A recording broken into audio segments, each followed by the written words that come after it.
Question. Say. Answer. Re-ask and forget. Remember. A.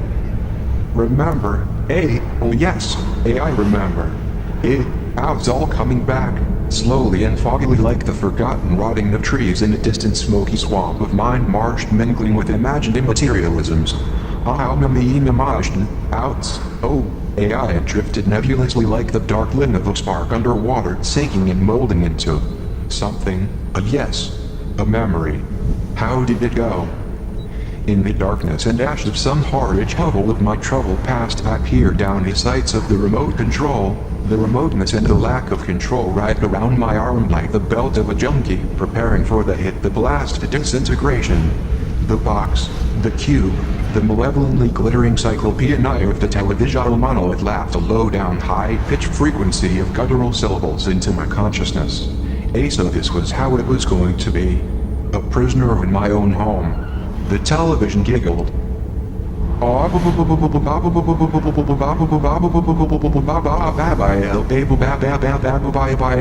sheep, black wool, got 'em low rise, high life. You take it, you need more meat. A laser etched skin graft, skin tuck nip and slit cut into the skin and pull it over the skin. Over your eyes, I be complete. You need skin meat pulled hot, tight, concise, incise, inscribe a new book on the skin. The waters run the fountain of youth, your truth, youth, no reproof, pure and aloof. You know your life, you want more drink, fresher, faster, cooler. The condensation running over smooth, taut skin, a drop to let you in, a drop in the ocean, the pool of thought, cool, soothing. Climb away, Don, out, be afraid, it's all been paid. Paid, pre-made on credit, everything on credit, a credit to yourself, sir. What would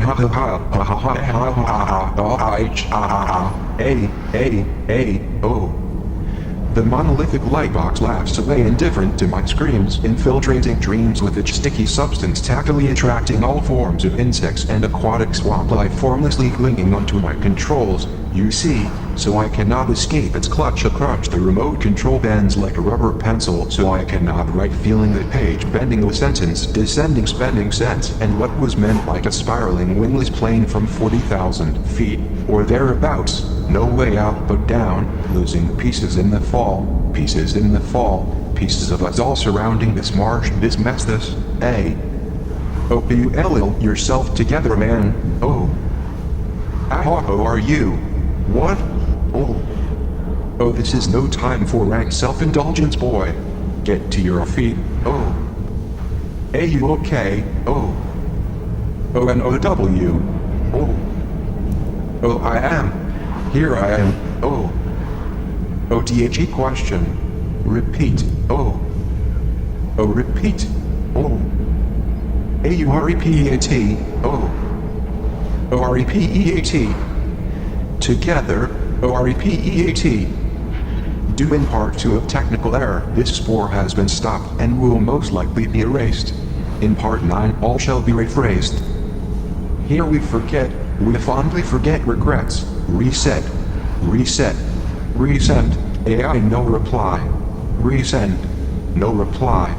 No reply. Resend. No reply. OAHHH, thank you, nothing, lack of misery, the voice of echoless unresponse, thank you, oh. Resend. Adherently regret, fondly regret, forgetting forgotten things, reset, reboot, forget. The wind, blowing over a barren sea remains, calm even in ferocity. The leaden ocean stirs no more, its waves are bowed, the crested, rising in silence internal, detested infernal depths. The surface shows no swell, but a sickly contraction. The wind blows on directionless without a sail to direct, a cheek to freeze. An endless sea, an endless wind. Contractions in the depths. Formless shapes, dreams that taste like screams, streams which move like mold in dank decaying wool, huddled in the entrails of the god. The first birth was a vomit and the last shall be a molding. Nothing is created or destroyed, only transformed, and the magician smiled a leering smile, and the moon waned and the eye closed, and the ear furled and the mouth ate itself but colden, out too in the blackness which was everywhere and everything. guiltily and held the all and all that was ever in its mouth half masticated but with no neck to swallow, and for a minute less than eternity it held everything in this pretense of nothing, until something, regretfully remembered, some distant ember, some fond spark, made it grin and made the grin a laugh, a choke, and everything came pouring out. The comic horror would have to begin again. All the actors turned resentfully to the still dripping lips from which all of everything had burst and cursed them angrily, for it was late and the rehearsals were past and it should have been the last take, but it kept spoiling everything.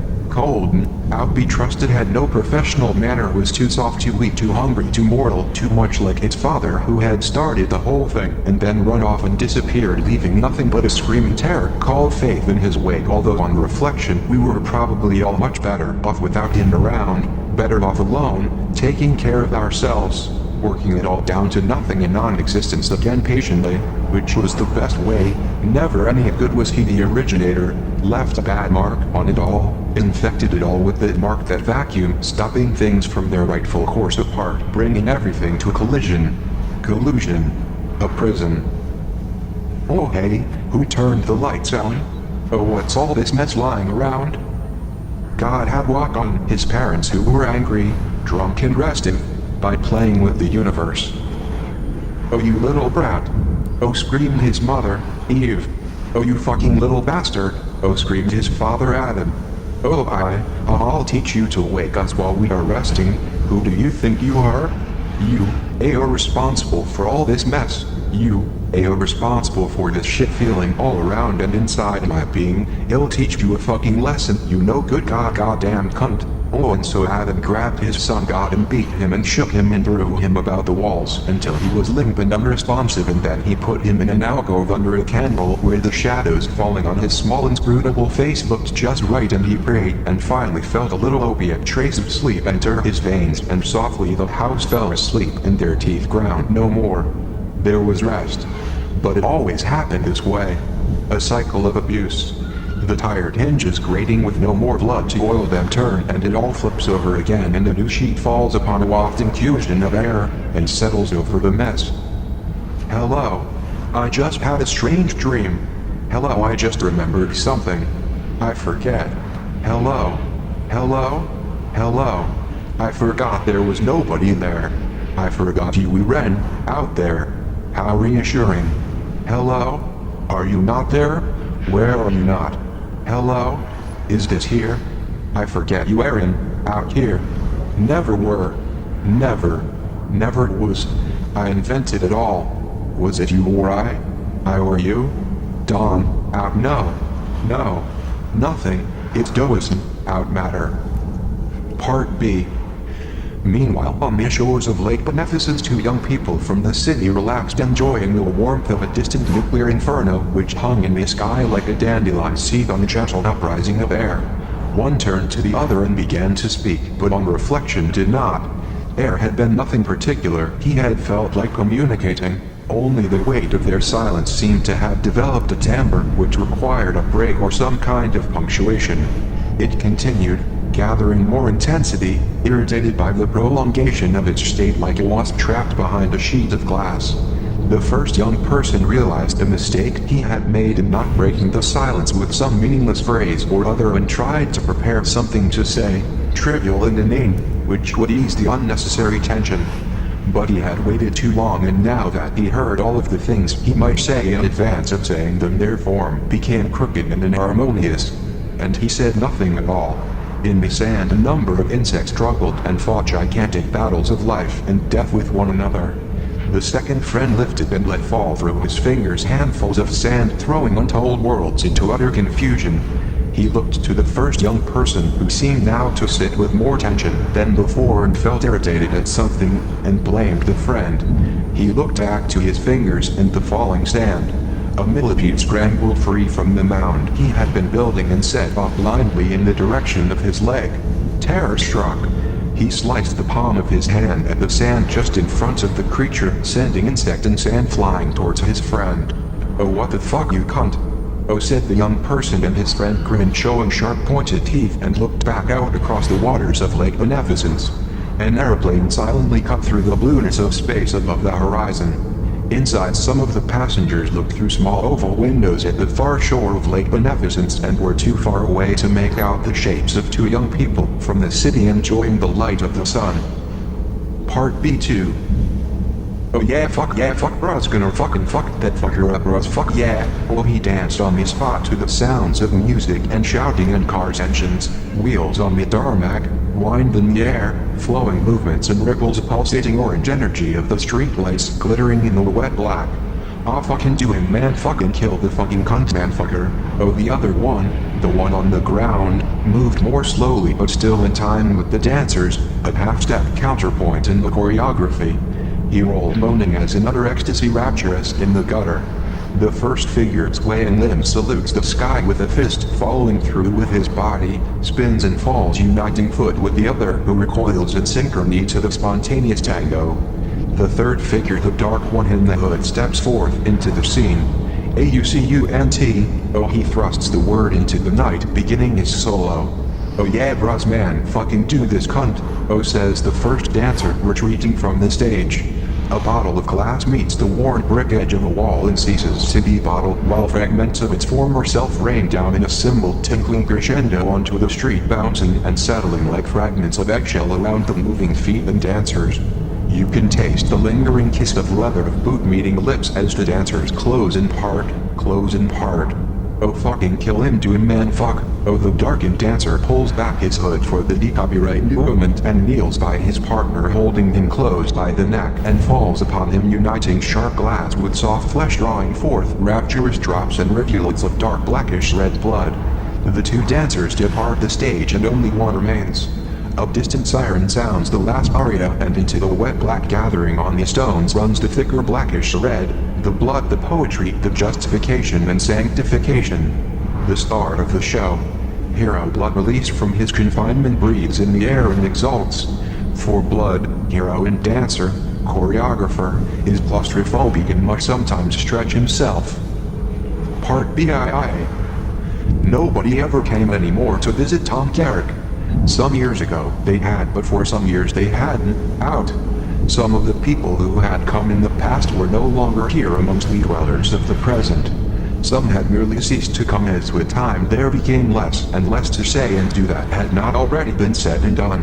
For Tom and his erstwhile visitors were now old. Tom had no family. It was difficult to get about. More and more he found himself isolated within his house, his existence demarcated by its 4 rooms and the views through the windows to the street and overgrown garden outside. None of this is to say, however, that his vitality, if thought, had in any way faded, as had the outer symbols of his existence. While the windows of his house were now covered by a dark oily glaze and strewn with cobwebs, and while the air he breathed had gradually taken on the musty damp aroma of age and dust and the unmistakable flavor of fermenting human body, his eyes were if anything clearer and more vibrant than ever before. His mind too, while once clouded by youthful desires and physical conflictions, now saw the world in sharp totality, unaffected by any close attachment with it, for time had, somewhere, uncoupled itself from him and moved him along on a separate track. Sometimes it saddened him that he had nobody with whom to share the understanding which time had afforded him, but he reflected when on rare occasions he would be visited by some such person or other, these reflections were not such as could really be explained to others, particularly in the setting of a decaying old life such as his, where people saw only a sad and lonely old man, or a reflection of their own hopelessness and fear. And on these occasions he would do his best to simply try and ease the uncomfortability of his visitors by a general indirect amiability which was the best that could be expected of an old decrepit man. Once he had been a relatively well-known jazz musician, but arthritis had forced him to give that up. Sometimes he would dig out his trumpet and play a few solitary lines, despite the pain and the simplicity of fingering his hands aloud, but this was rarer and rarer, and now he thought it unlikely that he would ever play the trumpet again. The music in his head was almost as good a substitute, and he would spend hours allowing the harmonies to run through his mind like the leaves which blew in swirls back and forth outside in the blustery months of autumn.